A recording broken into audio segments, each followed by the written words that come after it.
In Chapter 9, we're talking about our personal relationships and the idea of our personal relationships having some certain requirements and or components that are pretty continuously present is a big part of this chapter.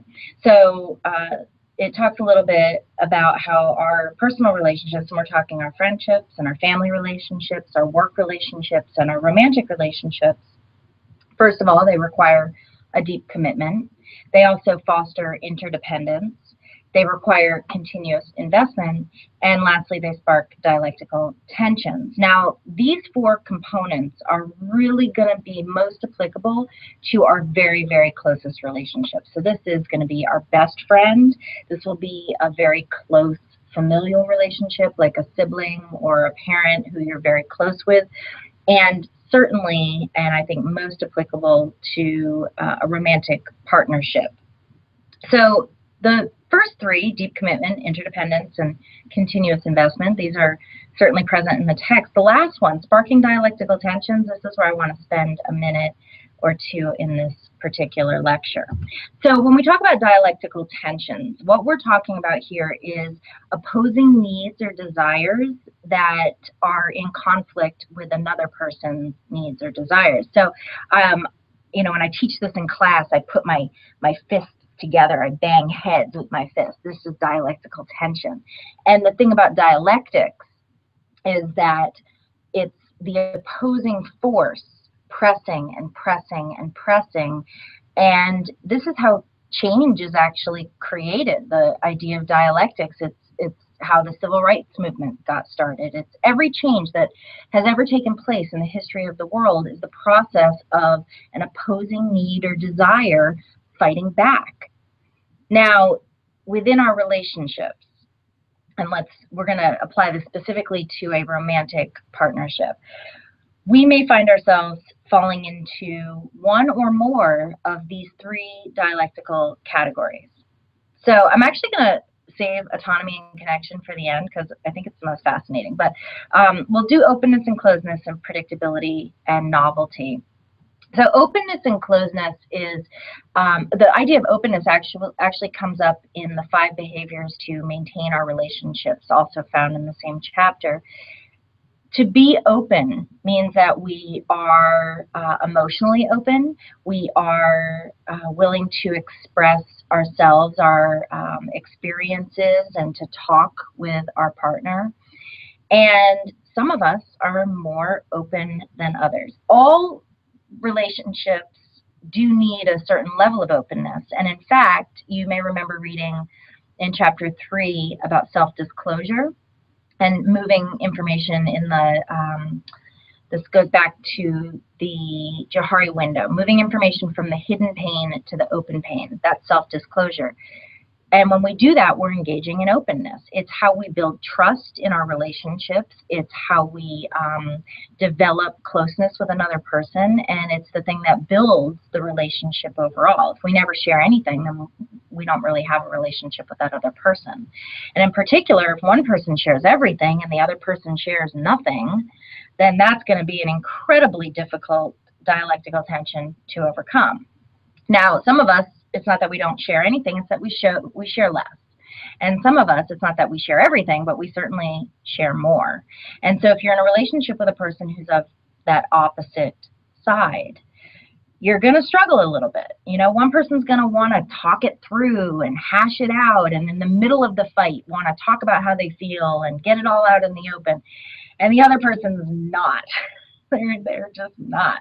Why do we always have to talk about everything? Why do we have to talk about how we feel all the time?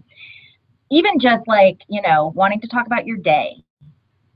One person does, one person doesn't. So this is going to be a struggle if this is one of those tensions that exists in a romantic relationship or in a very close personal relationship. It doesn't mean it's insurmountable, and we'll come back to that in just a second. All right, so predictability and novelty. This one actually shows up in the Myers-Briggs test that I asked you to take at the beginning of the semester. Predictability is the J type.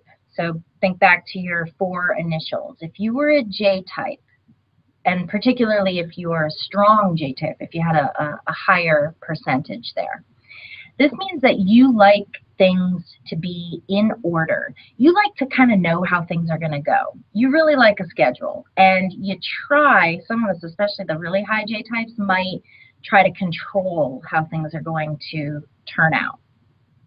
We don't necessarily love surprises, and when we are surprised by something, we want it to be a surprise that we know we can kind of handle. I'm a J type. I would be mortified at a surprise party, and I have told my partner, please do not ever throw me a surprise party. And in fact, my birthday is coming up, and he knows that I know what I want. And he said, do you want to send me a list of what you want for your birthday? And I said, yes, because I'm a J type, because I like predictability.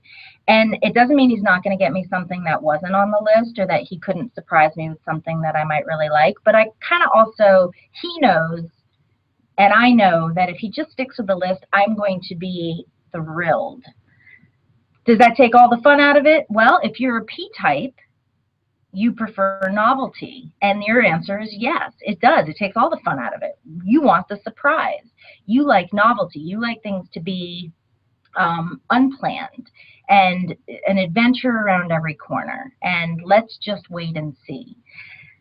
Now, this can also be a really difficult struggle in a partnership. And so let's say in your relationship with another person, you're a P type, they're a J type, which means that you would be novel and they would be predictable. Imagine planning a vacation together.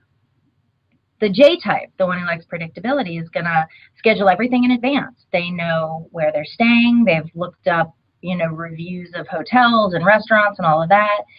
They have probably planned out some sort of an itinerary, and depending on how high that J type is, that itinerary may or may not be set in stone. But at least they have a sense of what's what. They know what they're getting into.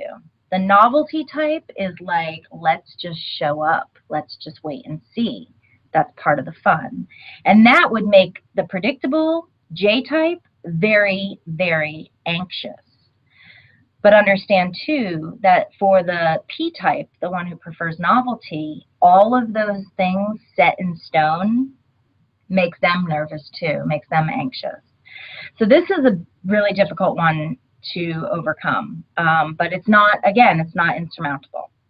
All right, the last of these three, autonomy and connection, I just think is so fascinating. So autonomy is independence, and connection is a desire to be around your not just other people, but in this specific case, your partner. And so the way that it looks is, and this actually shows up sometimes with the E's and the I's. So the I type, the introverts, prefers more autonomy, and the E types prefer more connection. But it's also not just being around other people, it's also about sort of like how they go about their lives. An autonomous person can just do it on their own. They don't really need a lot of help with things. They just kind of take care of business by themselves. The connected person is looking for their partner to be there for them, be there with them, assuming that they would just take that role on regardless. And so this can create a lot of tension, a lot of conflict in a relationship if the autonomous person is like, I just need some alone time and I don't see what the problem is here. And the connected person's like, well, we're partners, and we're going to be together, and that's what I expect of this relationship. This one I've actually experienced as well. I'm a fairly autonomous person, and I've been in a relationship with somebody who wasn't necessarily more of a connected person, but at that time in his life was working from home, was living out in the middle of the woods with me. I'm gone all day. I'm surrounded by people at school. I'm just constantly with people. And so I get home and I needed alone time. I needed to be independent in my house by myself just for a little while. And he'd been alone all day. So he's like, can't wait to connect with me. And we had to have a discussion about what he needed and what I needed and how we could work together. And what we agreed on was that one night a week he would go off and he would do his things. And I could count on Wednesday nights I would be alone in my house for at least 3 hours. He says, what do you want me to do? I don't care. I don't care. I need to be alone. What are you going to do? I don't know. I might sit and stare into space. but I want the option to do it by myself. And we also agreed that when I first came home, he would come down and say hello and give me a kiss, and then he would immediately walk the dog. And he had planned the day around that's when the dog took a walk, so that I would get that 45 minutes or whatever alone when I first got home. And that's all I really needed. And then by the time he walked back in the door, it was good, and we were ready to be connected again.